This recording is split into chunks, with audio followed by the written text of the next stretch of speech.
하루에도 수십 번. 결정은 네가 하는 것 같지만 사실은 세상이 하고 있다. 알람이 울리면 기분이 따라 일어난다. 사람이 말하면 감정이 반응한다. 정보가 쏟아지면 시선이 휘청인다. 결정하는 건 너가 아니라 상황이다. 감정이다. 사람이다. 세상이다. 그럼 묻겠다. 그 인생은 과연 내 것인가? 스스로를 컨트롤하지 못하는 사람은 늘 외부에 반응하며 산다. 자신의 목적이 아니라 자극에 반응하고 기분에 휘둘리고 타인의 기준에 맞춘다. 그런 삶은 살아간다가 아니라 끌려간다다. 세상은 통제력을 잃은 사람을 끌고 다닌다. 소비하게 만들고 비교하게 만들고 흔들리게 만든다. 그게 시스템이고 그게 구조다. 그러니까 스스로를 컨트롤하지 않으면 세상에 끌려다닐 수밖에 없다. 그리고 그 컨트롤의 시작은 마인드셋이다. 마인드셋은 생각하는 방식이 아니라 반응하는 방식이다. 무언가가 나를 흔들 때 어떻게 받아들이고 어떻게 행동하는가. 그게 마인드의 실력이다. 누군가 나를 무시할 때 기분이 나쁘다고 반응하는가 아니면 방향을 잊지 않고 침착하게 나아가는가. 결국 삶은 반응의 연속이다. 그리고 그 반응을 바꾸는 힘이 통제력 있는 마인드셋이다. 자기 감정을 다룰 수 없는 사람은 언제나 남이 만든 흐름에 편승할 수밖에 없다. 자기 기준이 없는 사람은 언제나 남의 기준에서 허우적될 수밖에 없다. 그리고 그 허우적임은 점점 자기 신념을 갉아먹는다. 신념이 약해진다는 건 내가 나를 못 믿게 된다는 뜻이다. 결정할 때 주저하고 움직일 때 망설이고 목표 앞에서 도망친다. 왜냐하면 이미 수없이 나를 배반했기 때문이다. 오늘은 쉬자. 내일부터 다시 하자. 이건 내가 할 수 있는 일이 아닐지도 몰라. 이런 자기 기만이 쌓이면 신념은 무너진다. 신념은 결코 말로 세워지는 게 아니다. 그건 반복된 자기 증명에서 만들어진다. 나는 내가 한 말을 지키는 사람이다. 나는 감정보다 기준을 믿는다. 나는 매일 조금씩 움직인다. 이런 증거가 쌓일 때 비로소 신념이 생긴다. 그 신념 위에 너의 명확성이 서야 한다. 명확한 사람은 끌려가지 않는다. 그들은 알고 있다. 나는 어디로 가고 있는지, 나는 왜 이걸 하는지, 나는 어떤 사람이 되려는지. 명확성 없는 사람은 가장 자극적인 것에 반응한다. 그날의 뉴스, 누군가의 평가, 갑작스러운 감정. 하지만 명확한 사람은 그 모든 자극을 지나쳐 자신의 방향으로 나아간다.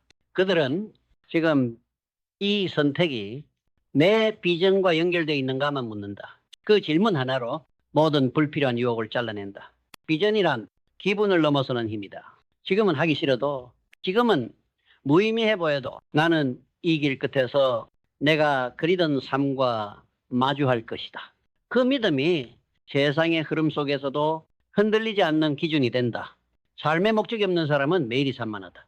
무엇을 위해 사는지를 모르면 그날 감정에 따라 흔들리고 남들의 말에 따라 갈팡질팡하고 지금 무슨 일을 왜 하는지도 잊는다. 삶의 목적이란 모든 선택의 기준이다. 목적이 분명한 사람은 유혹을 뚫고 간다. 지금 이 불편함, 이 지겨움, 이 막막함을 다 알면서도 그 길을 끝까지 가는 이유, 그게 삶의 목적이다. 나는 어떤 사람이 되고 싶은가? 나는 어떤 가치를 남기고 싶은가? 내가 오늘 이걸 하지 않으면 내 미래는 어떻게 될까? 이 질문들이 너의 인생을 통제하게 만든다. 그리고 그 통제력을 일상에 새기는 게 규율이다. 규율 없는 삶은 매일이 처음처럼 어렵다. 하지만 규율이 있는 삶은 생각하지 않아도 몸이 움직인다. 아침 6시 기상, 10분 명상, 1시간 집중, 할 일 기록, 할 일 실행. 이 단순한 것들이 너의 뇌를 리셋하고 너의 자아를 지탱한다. 감정은 오늘을 살게 하지만 규율은 미래를 만든다. 규율이란 하기 싫어도 한다는 말이 아니라 무조건 하게 되는 구조를 만든다는 뜻이다. 계속해서 움직이기 위해선 결국 행동력이 있어야 한다. 많은 사람들은 마음이 안 움직여서 생각이 정리가 안 돼서 준비가 안 돼서 행동을 미룬다. 하지만 진짜 컨트롤하는 사람은 행동을 먼저 한다. 움직이면 생각이 정리된다. 움직이면 감정이 따라온다. 움직이면 결국 상황이 바뀐다.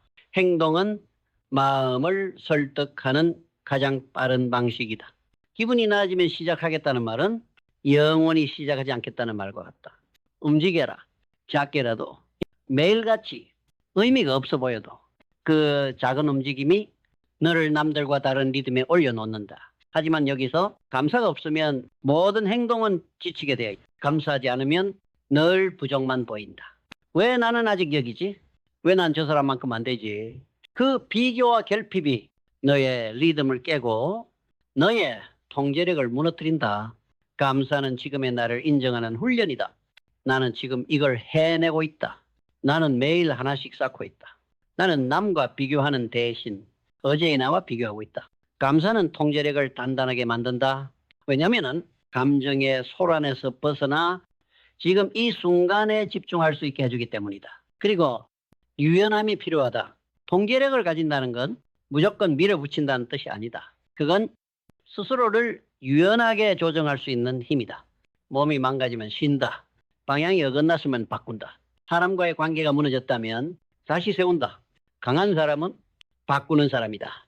스스로를 돌아보고 필요하면 구조를 수정하고 결과를 향해 맞춰간다.